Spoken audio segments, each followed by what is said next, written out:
Assalamualaikum warahmatullahi wabarakatuh.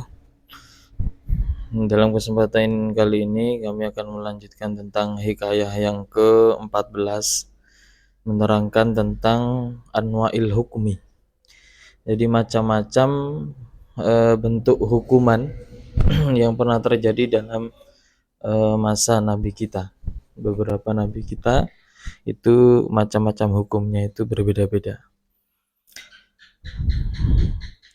Kalau pada zamannya Nabi Ibrahim alaihi salam itu hukumannya adalah bagi orang yang benar dan orang yang salah. Jika orang itu benar, maka kalau pada zamannya Nabi Ibrahim itu akan berhubungan dengan api. Jadi jika api itu tidak, misalnya tangan dimasukkan ke dalam api, kalau orang itu betul, maka api itu tidak akan membakar tangan orang tersebut.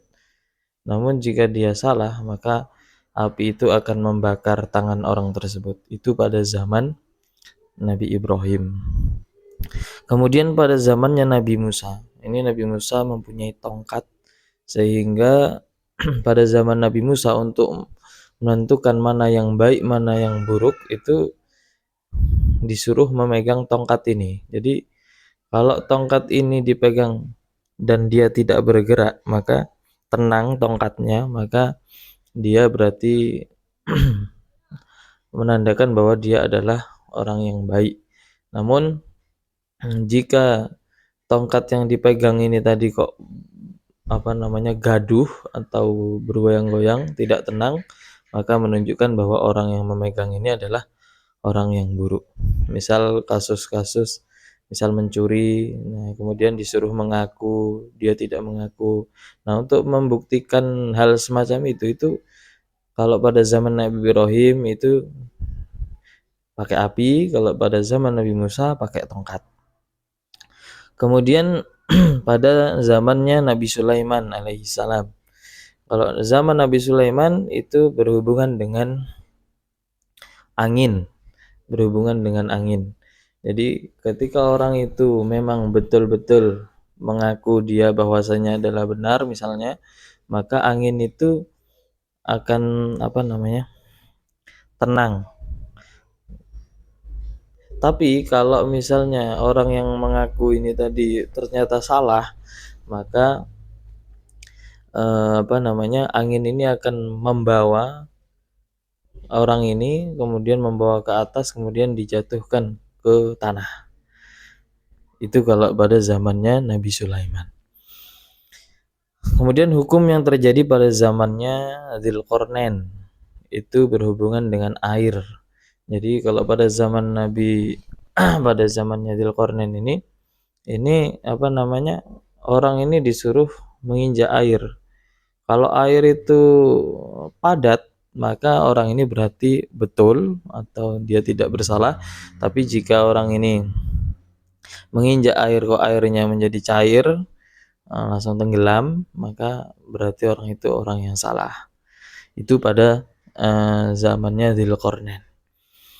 Kemudian pada zamannya Nabi Daud ini mempunyai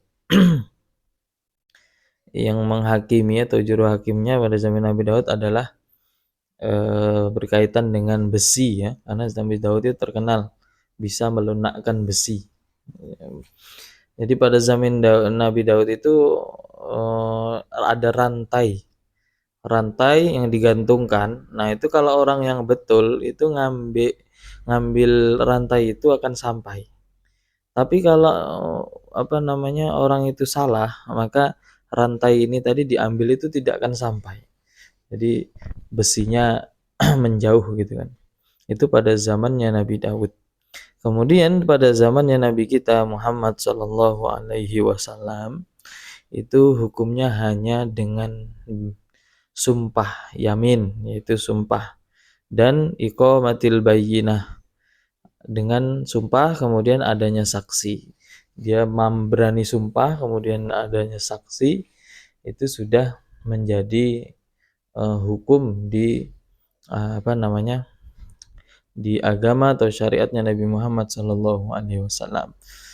Jadi tidak payah gitu. Andaikan dia berbohong, yang penting dia sumpah, ya udah terserah. Maka keputusan akhirnya nanti akan dipasrahkan kepada Allah Subhanahu wa taala karena Allah yang tahu. Jadi andaikan dia bohong ya terserah, tapi yang menjadi saksinya atau menerima nanti adalah yang menerima betul apa tidaknya adalah Allah Subhanahu wa taala. Kenapa Nabi Muhammad kok seringan itu hukumannya cuma mengucapkan saja? Karena Allah berfirman, yuridullahu bikumul yusra wa la yuridu bikumul usra. Allah cuma menghendaki kalian itu yang mudah, tidak menghendaki yang susah. Nah, mungkin barangkali dari ucapan itu sehingga orang itu tadi bisa berpikir kembali sehingga dia bertaubat mengembalikan urusannya kepada Allah Subhanahu wa taala. Karena Allah itu terhadap aib seseorang itu Allah tutupi.